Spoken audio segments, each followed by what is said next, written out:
All right, let's dive in. Today, we're going to untangle the really complex web that connects what we believe to, well, where we stand in society.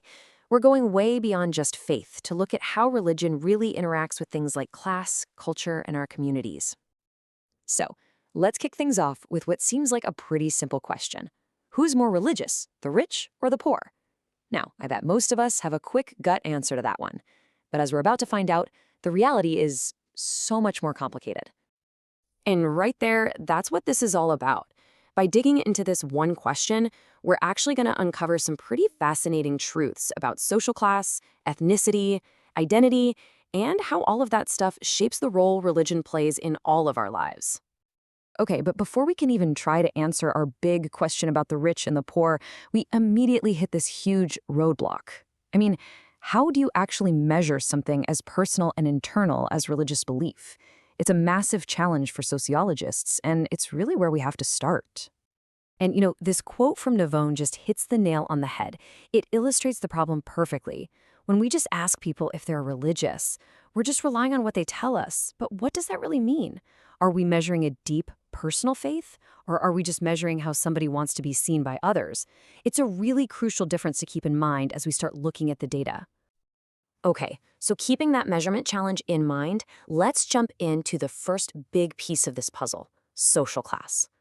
What's the real relationship between your wealth, your status, and your faith? Well, the answer, it's probably not what you're expecting. So here's where it gets really interesting. Our first assumption just kind of falls apart. When you actually ask people from different economic backgrounds about those huge questions, is there a God? Is there a heaven? The answers are remarkably similar. It seems like these are just universal human concerns that go way beyond class. So if what people believe is pretty much the same across the board, where's the disconnect? Well, it's right here, in the practice.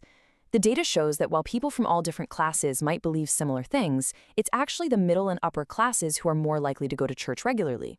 See, historically, church attendance wasn't just about faith.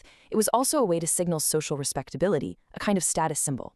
So the key takeaway is this: belief and practice are two totally different things. So that begs the question, right? Why is religion still such a powerful force for folks in really tough economic spots?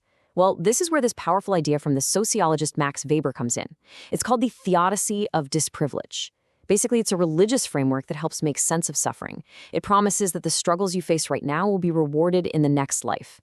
It offers comfort, it offers meaning, and it offers a reason to keep going when things are hard. And wow, this really paints a picture of that difference. The sociologist Steve Bruce put it so well.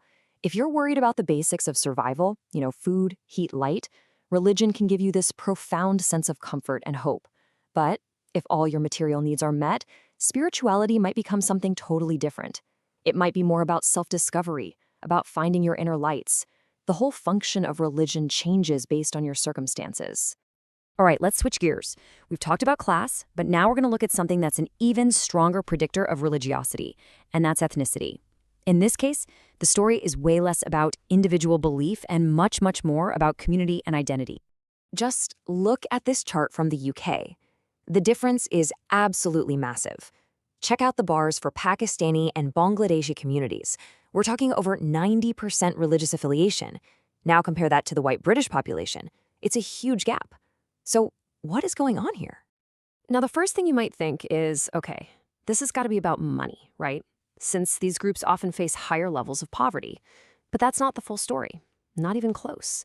I mean, plenty of people in the white working class also face deprivation, but they don't show nearly the same high levels of religiosity. The real key? It's all tied up in the power of social identity. You see, for so many ethnic minority groups, especially folks who are recent immigrants, religion isn't just something you do on a weekend. It is the very glue that holds a community together. It gives people social solidarity, it reinforces a shared identity in a new country, it's a connection to cultural traditions, and it creates this vital sense of community and support. It's everything. And there's actually a really useful way sociologists talk about this. They make a distinction between a nominal believer and an authentic believer. So a nominal believer might be part of a majority religion, like the Church of England. They identify with it culturally, but maybe they aren't deeply committed to the practices. On the other hand, an authentic believer is someone who actively demonstrates their faith. And this is way more common in minority groups, where religion isn't just a label, it's a core part of daily life and community identity. All right, we're on to our final piece of the puzzle, age. And this is where we get into that big, common story you always hear, that each new generation is just less religious than the last. But is faith simply fading away, or is something else going on entirely? So, first things first, let's talk about the older generation. Why is it that, generally speaking, they tend to be more religious? What's the deal there? Well, a few things are going on here. As people get older, they naturally start thinking more about mortality, and religion can offer huge comfort and answers to those big existential questions. A church or temple also provides a really important social network, especially for people who might have lost a partner or live far away from family. And honestly, a lot of it is just that many in the older generation were socialized into religion much more intensely when they were kids. Okay, so that kind of covers the older generation, but the story for young people, well, it's way more than just a simple decline. It's easy to just look at falling church attendance and think, yep, faith is disappearing. But some sociologists think there's a much more interesting story unfolding. And this is where a really cool idea comes in from a sociologist named Gordon Lynch. He basically says, hold on a second, maybe this fundamental human need for meaning, for community, for ritual, all the stuff religion has always provided, maybe it hasn't gone away at all. Maybe it's just being redirected. So if it's not disappearing, where's it going? Well, think about it. Look at the absolute devotion, the ritual, the community of being a sports fan. Think about that sense of transcendence and connection you can feel in music or at a club. Or what about the deep moral commitment people have to social causes like feminism or environmentalism? Lynch's whole theory is that these modern things can take on sacred qualities, filling the exact same social and emotional needs that religion used to. Okay, so we've looked at class, ethnicity, and age. Let's take a step back and see what this all adds up to. What's the big picture here? So let's do a quick recap. First off, we learned that just measuring belief is super tricky. What people say they believe isn't always the whole story. Then we saw that social class doesn't really change if people believe, but it totally changes why they believe. Is it for comfort or is it for status? Third, for a lot of ethnic minority groups, faith is way less about individual belief and way more about being the glue for their community and identity. And finally, we've seen that for younger people, that drive for meaning isn't just vanishing. It might just be finding a new address outside of traditional religion. So, when you put it all together, what does it mean? It means religiosity isn't just one simple thing. It's this powerful, dynamic social force. Its meaning, its practice, its whole purpose is constantly being shaped by our class, our culture, our age, by our unique spot in the world.